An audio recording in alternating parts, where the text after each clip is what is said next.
আসসালামু আলাইকুম। আমার নতুন আরেকটি ভিডিওতে আপনাদের সবাইকে স্বাগতম। এই ভিডিওতে আলোচনা করব বিপিএল এর দ্বিতীয় ম্যাচ নিয়ে, যেখানে মুখোমুখি হচ্ছিল সিলেট স্ট্রাইকার্স এবং চট্টগ্রাম চ্যালেঞ্জার্স। এবং এই ম্যাচের শুরুতে কিন্তু চট্টগ্রাম তারা কিন্তু টসে জয়লাভ করে এবং তারা কিন্তু ব্যাটিংয়ের আমন্ত্রণ জানায় সিলেটকে। এবং সিলেট কিন্তু ব্যাটিংয়ের শুরুটা বেশ ভালোই করেছে এবং তারা কিন্তু 6 ওভারে 47 রান তুলেছিল কোনো উইকেট না হারিয়ে। সেখান থেকে কিন্তু প্রথম উইকেট হারায় সিলেট 67 রানে 8 ওভার 2 বলে। সেখান থেকে মিথুন আলী এবং জাকির হাসানের 28 রানের পার্টনারশিপ 95 রানে দ্বিতীয় উইকেট 12তম ওভারে। এবং সেখান থেকে জাকির হাসান এবং হ্যারি টেক্টরের 82 রানের পার্টনারশিপ 49 বলে। এবং শেষ পর্যন্ত সিলেট তারা কিন্তু 77 রান তোলে 2 উইকেট হারিয়ে।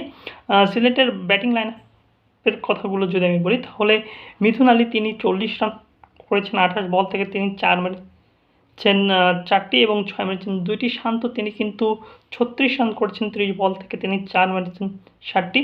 জাকির হাসান তিনি 70 রান করেছেন 43 বল থেকে, তিনি 4 মেরেছেন 7টি এবং 6 মেরেছেন 2টি।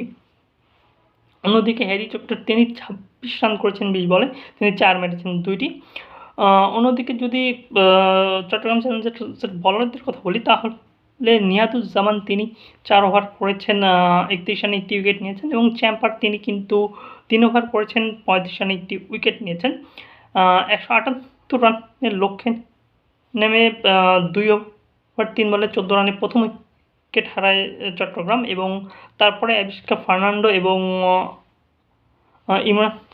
ইমরান তারা কিন্তু আসলে 43 রান তোলে এবং 6 ওভারে তাদের সংগ্রহ ছিল 56 রানে 1 উইকেট। এবং সেখান থেকে সপ্তম ওভারে তারা কিন্তু দ্বিতীয় উইকেট হারায় 57 রানে দ্বিতীয় উইকেট যায়। এবং 2 রান পরেই 7 ওভার 1 বলে 59 রানে 3 উইকেট হারায় চট্টগ্রাম। এবং সেখান থেকে নাজিবুল্লাহ জাদরান এবং সাদাত হোসেন দীপুর 121 রানের পার্টনারশিপ মাত্র 68 বল থেকে। এবং চট্টগ্রামের ব্যাটসম্যানদের কথা যদি আমি বলি, তাহলে আবিষ্কার ফার্নান্ডো তিনি কিন্তু 39 রান করেন 23 বল থেকে, তিনি 4 মেরেছেন 7টি এবং 6 মেরেছেন 1টি।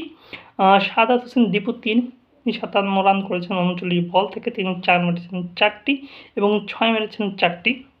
অন্যদিকে নাজিবুল্লাহ জাদরান তিনি 61 রান করেছেন 30 বল থেকে, তিনি 4 মেরেছেন 3টি এবং 6 মেরেছেন 5টি। সিলেটের বলারদের কথা যদি আমি বলি, তাহলে মাশরাফি বিন মুর্তজা তিনি 2 ওভার 3 বল করেছেন 25 রানে 1টি উইকেট নিয়েছেন। এবং রিচার্ড নাগাফা তিনি কিন্তু 3 ওভার করছেন 57 রানে 1টি উইকেট নিয়েছেন। এবং নাজমুল শান্ত 3 ওভার করেছেন 30 রানে 1টি উইকেট নিয়েছেন। এবং এই ম্যাচের ম্যান অফ দ্য ম্যাচ হয়েছে নাজিবুল্লাহ জাদরান। এই ম্যাচটি আপনার কেমন লেগেছে সেটি কমেন্ট করে জানাতে পারেন। ধন্যবাদ।